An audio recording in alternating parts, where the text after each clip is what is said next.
ഐശ്വര്യത്തിൻ്റെ പ്രതീകമായ നിലവിളക്ക് നിത്യവും ഭവനങ്ങളിൽ തെളിയിക്കാറുണ്ട്. ഒരു ചടങ്ങിനെന്നോണം രാവിലെയും വൈകുന്നേരവും വിളക്ക് കൊളുത്തിയിട്ട് കാര്യമില്ല. അതിൻ്റെ പ്രാധാന്യവും മഹത്വവും ഉൾക്കൊണ്ട് നിഷ്ഠയോടെയാവണം ദീപം തെളിയിക്കേണ്ടത്.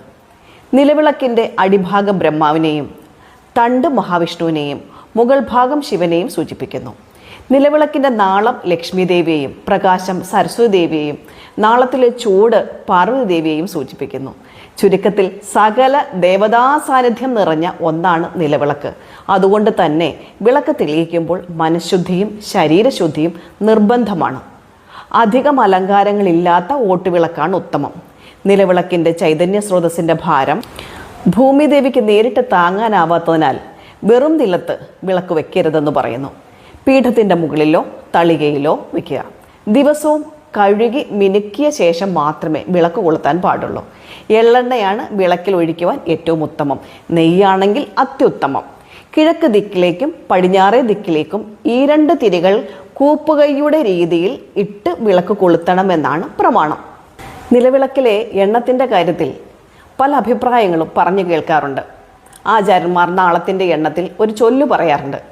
ഏകവർത്തിർ മഹാവ്യാധിർ, ദ്വിവർത്തിസ്തു മഹാധനം, ത്രിവർത്തിർ മോഹമാലസ്യം, ചതുർവർത്തിർ ദരിദ്രത, പഞ്ചവർത്തിസ്തു ഭദ്രം, സ്വാതിവർത്തിസ്തു സുശോഭനം. വർത്തി എന്നാൽ ദീപം അല്ലെങ്കിൽ നാളം എന്നൊക്കെ പറയാം. ഒരു നാളം, ഒരു തിരിയിടുന്നത് മഹാവ്യാധിയെ, 2 ധനവർദ്ധതയെ, 3 നാളം ഇടുന്നത് ആലസ്യത്തെ, 4 നാളം ദാരിദ്ര്യത്തെയും, 5 നാളമുള്ള ഭദ്രദീപം സർവ്വ ഐശ്വര്യങ്ങളും പ്രദാനം ചെയ്യുന്നു എന്നാണ് പറയുന്നത്. ഒടുവിൽ 2 നാളമാണ് ഏറ്റവും ഉത്തമം എന്ന് അനുശാസിക്കുന്നു. കരിന്തിരി കത്താൻ ഇടയാകരുത്. രാവിലെ കിഴക്ക് ദിക്കിന് അഭിമുഖമായി നിന്ന് വിളക്ക് കൊളുത്തണം. വൈകിട്ട് പടിഞ്ഞാറ് ദിക്ക് നോക്കിയും. വടക്ക് ദിക്ക് നോക്കി നിലവിളക്ക് കത്തിച്ചാൽ സമ്പദ് വർധന ഉണ്ടാകുമെന്നാണ് വിശ്വാസം. കുബേരസ്ഥാനം വടക്കാണല്ലോ. തെക്ക് ദിക്ക് നോക്കി വിളക്ക് കൊളുത്തരുത്.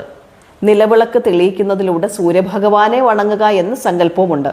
പ്രഭാതത്തിൽ ഉദയസൂര്യനെ നമിക്കുന്നതിനായി കിഴക്കുഭാഗത്തെ തിരിയും സായാഹ്നത്തിൽ അസ്തമയ സൂര്യനെ വണങ്ങി ഉദയത്തിൽ സൂര്യൻ എത്തും വരേക്കും ഏവർക്കും പ്രകാശം പരത്തി ഞാൻ ഉണ്ടാകുമെന്ന ആ അഗ്നിയുടെ സാക്ഷ്യത്തിൽ പടിഞ്ഞാറ് ദിക്കിലേക്കുമുള്ള തിരിയുമാണ് കൊളുത്തേണ്ടത്.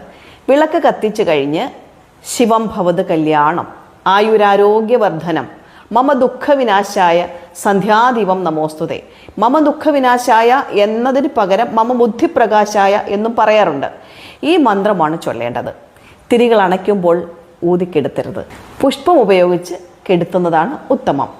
വിളക്ക് കൊളുത്തുന്നത് ആചാരം മാത്രമല്ല, അകത്തും പുറത്തും